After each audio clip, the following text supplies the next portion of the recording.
Welcome back to another exciting episode of Too Young Seriously. Now today we are looking at a basic cabbage soup with a bit of spice and a bit of nicey-nicey. Now anybody raised and sort of grown up in the 50s, 60s and sometimes the 70s would have been fed cabbage water by their parents. So literally you get your cabbage, you cook it in water, and then the cabbage would go on your plate and your parents would come along and make you drink the water. Now of course when those kids were going, it was either absolutely fabulous or it was absolutely disgusting, but it made you big and strong. It was full of vitamins and minerals and all the amazing nutrients that are in cabbage, and it is stuffed full of them, but most people these days just throw the water away. So what we're going to do today is look at how to make a simple basic cabbage soup which has got a lot of flavour and a lot of loveliness in it, but also it doesn't taste or smell like old socks like it used to do. It will be a really vibrant, flavoursome soup which is packed full of vitamins and minerals that will keep the flu and the cold and everything else away. We're going to do this in two parts because we're going to prepare the cabbage first and then we're going to look at how to make the stock, and then tomorrow we'll put it all together and we'll see what goes in it, and we will then continue to see how it's all produced and creating our final masterpiece. But with the magic of TV, it will look like I will be here in 1 second, gone the next, and then back to complete the soup. So let us begin.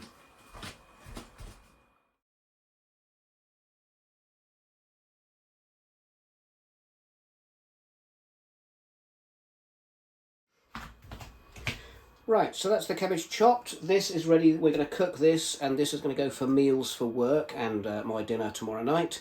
So we're going to cook that, and as you'll see in the second part of the video, we're going to take this obviously out of the water so that the water will be the base of the soup. And then what we're going to do is going to add this here, which I'll put over there. That will be in the soup, and that will remain in the soup to add flavour to it. So the next part is making the stock. Now for your stock, 1 pint jug. Some people use the Maggies. I like the North stock cubes, which are like a gel. And then with that, we get the water.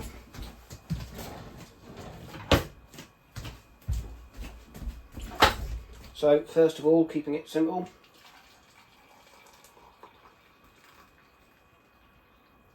now we will add this to obviously the cabbage water and top it up.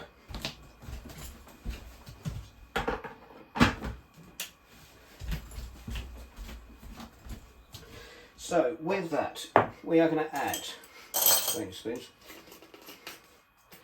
going to add a good sprinkling of garlic granules, and we're going to put a small sprinkling here, and we're going to leave this on our board because we're going to come back to this. Little sprinkle of paprika. It's all about personal taste, but what we're doing is we're going to mix these up because this is going to actually sit overnight until tomorrow when we come back to cook the cabbage.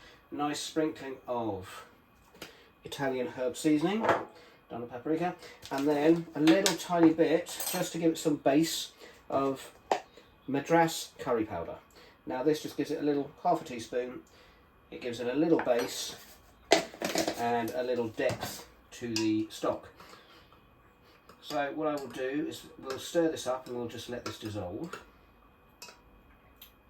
Now, the reason why we've kept this on here is because we're chopping up our onions and we will then be chopping up our chilies, and as you will see, I'm not adding salt to this because there will be salt in the stock and I don't want it too salty, but when you've chopped these up, and especially the chilies, if you want to grind them into a paste you can use salt, and as you'll see with this knife, we'll show you properly when it's chopped up, you're doing this motion, you're almost stroking it, but you're sort of putting it and dragging it across. You're squashing it down and dragging it while you're bringing the blade up slightly. You do this with these and this, and what happens is the garlic granules will add a abrasive texture like that to it, and it will grind it down to a paste. It'll bring out the oil and the flavour, and then all of that will go in the stock with the soup, or with the end product of soup.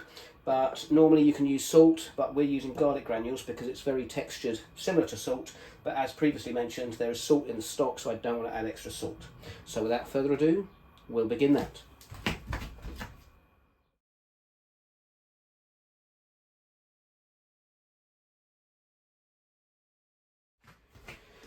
So now you can see we have chopped the onion and we have chopped very finely the green chilies.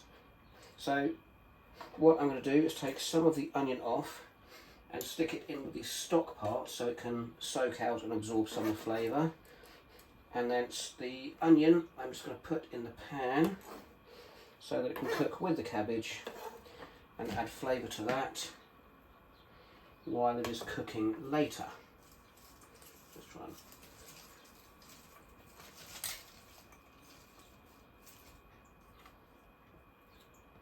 Okay, so let's just leave like that for a minute. Right, so what you do is you get your green chillies, and you've got to remember when you're doing this, you make sure you wash your hands afterwards, because there is a legendary story of when I went to college that they were preparing chilies, or the class in the year, a couple of years before me, were preparing chilies, and somebody had been chopping chilies, went off to the little boy's room, grabbed their dingle-dangle to go for a pee, and apparently you could hear the screams around the college. And when I went to the same college 2 years later, as this person was a very good friend to me, but we won't mention his name, I was remembering this story to the lecturers, and they in fact confirmed that yes, you could hear the screams because he'd burnt his dinkle. Right, so garlic granules. This is not garlic salt, this is garlic granules, and I love garlic and everything. So this will add a nice texture when you're doing this. I'm doing this real speed for you so you can see how fast and effective this is. Right, scrape it back with the back of your knife, attack it with a blade. Now there is a little bit of spring onion in here, and that is fine because that will just help add to the flavour. Now you can do this with garlic as well. Don't buy a garlic press. Garlic press is for girls. If you want to be a pro chef, this is the way you do it. You chop up your garlic really finely, but garlic you do use salt. I wouldn't use garlic granules because you've got garlic with the garlic and you'd need the salt.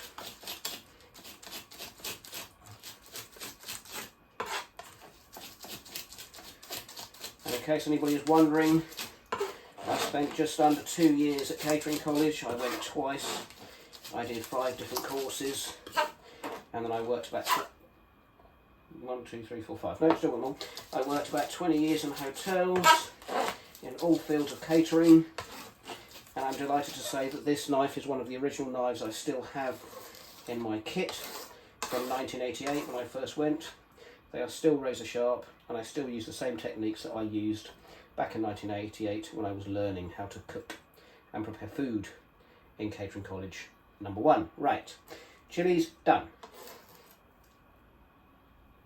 So in they go to this insanely flavoured stock. There we go. Right, we'll put that there. Jeez.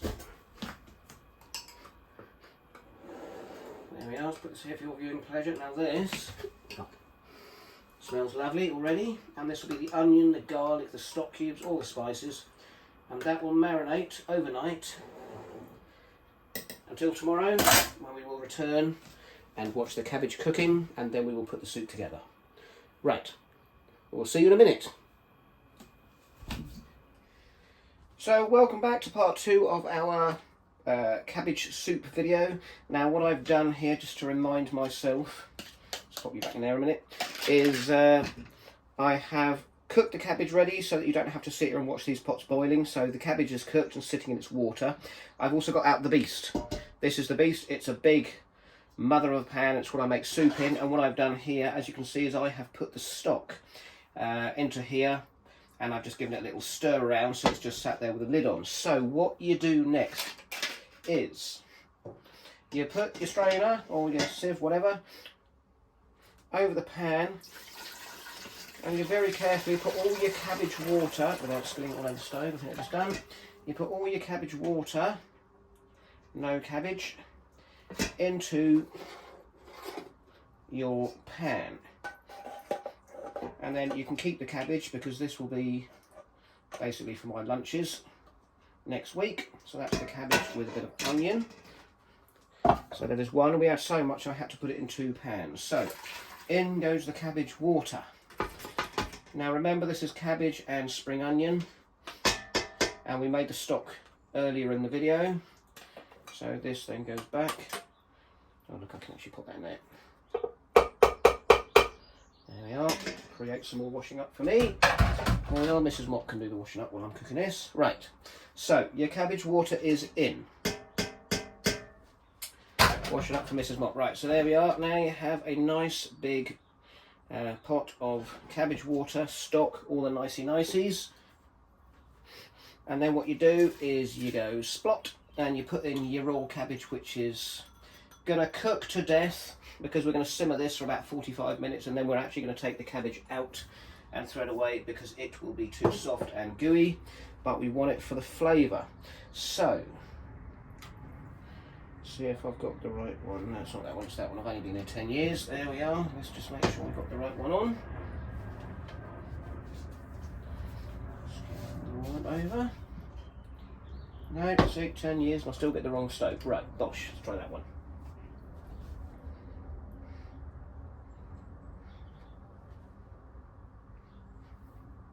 Yes, okay, so you put your big pan with your cabbage that was raw and your cabbage water and your stock and all the nicey-nicey. I've lost the lid. In your pan. Now we'll put the lid on, we'll bring this to a boil and then we will simmer it for 45 minutes. And then we will come back, remove the cabbage that will be soggy, but we want all the goodness out of it because this very much is based on keeping colds and flu away, keeping you healthy. It's a nutritional soup, but it will be delicious. So we will pause the video and then in 45 minutes time we will come back and we will have a look at this. But as I say, bring it to the boil, turn it down to a simmer, leave the lid on so all the moisture coming up can then go back in and then it gets all steamy.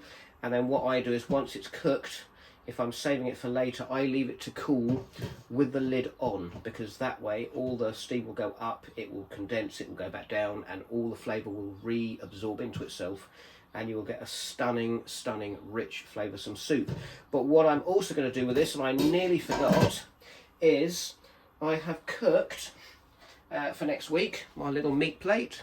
There we are. I've cooked pork chops, sausages and chicken, but what I've done is I've got the chicken thighs because what I'm going to do is I'm going to take the bones out of the chicken thighs so I have boneless meat for my work lunches. So I have meat and veggies, no bones to worry about, and I'm going to put the 4 bones into the pot, which I almost forgot to do, but you then get the goodness of the chicken bones and the marrow and everything else in the soup, which will add another layer of nutrition, another layer of flavour, really healthy.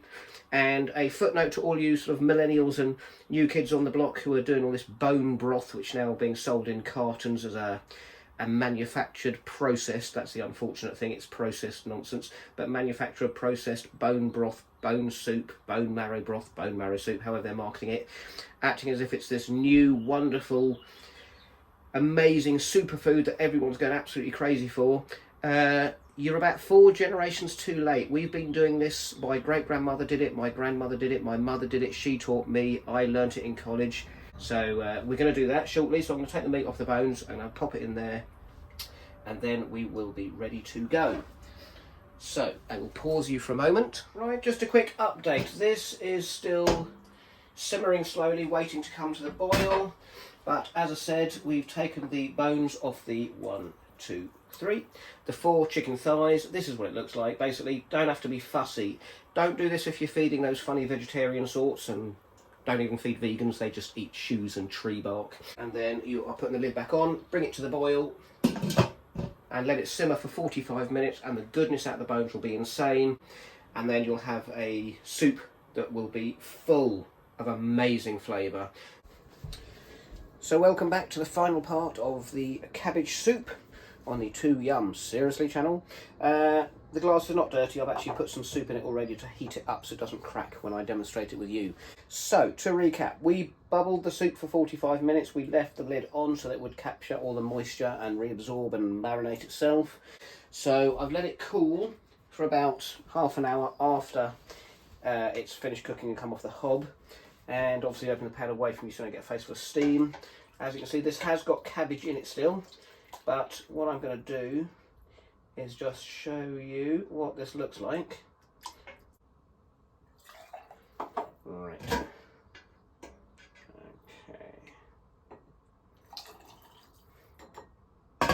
So as I say, I would let this go cold. I would let this cool down completely with the lid on. so that it captures all the moisture and remarinates. But look, that's a beautiful colour. It's thicker than it looks. That's without the cabbage. And you can see the Madras curry powder's given it some flavour. You can see a slight little edge of chilli oil on top, and also the chicken bones, because don't forget this has got the chicken bones in to get the marrow and all the goodness out of the bones out. You can have this on a hot day, it's perfectly nice. You can have it on a cold day and it will heat you up. You could almost have that with a bread roll on its own and it will set you right up. It's not as thin as it looks. It has got loads of nutrition, loads of vitamins, absolutely amazing stuff in it.